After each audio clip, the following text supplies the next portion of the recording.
ایمان ہے۔ آج ہم ہنود و یہود کی پروڈکٹ کو، ان کی مصنوعات کو آج ہم پسند کرتے ہیں میرے بھائیوں، اور تو اور ہم انہی کی پیپسی، انہی کی کوک، انہی کی برانڈ کی یہ تمام چیزیں ہم پیتے ہیں اور مسرت محسوس کرتے ہیں میرے بھائیوں۔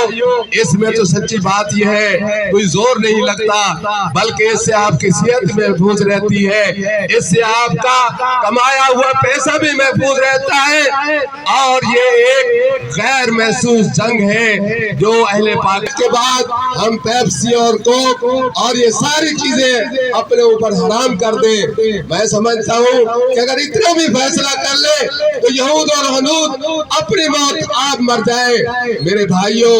غزہ کے مسلمان اپنا فرض نبھا رہے ہیں، اپنا فرض نبھا رہے ہیں، امت کی ترجمانی کر رہے ہیں۔ وہ سارے کے سارے تیگ ہو سکتے ہیں، اس دنیا سے رخصت ہو سکتے ہیں، لیکن قبلہ اول وہ بیت المقدس، وہ انبیاء کی سرزمین، وہ یہود اور ہنود کے قبضے میں برداشت نہیں کر سکتے میرے بھائیوں۔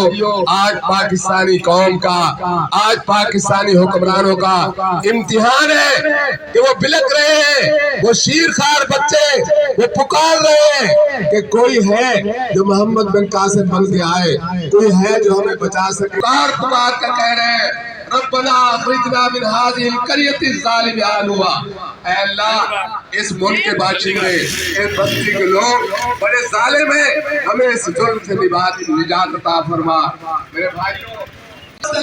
ان کا مقدر بن چکا ہے اور ہم دنیا کی امامت بھی کر سکیں گے۔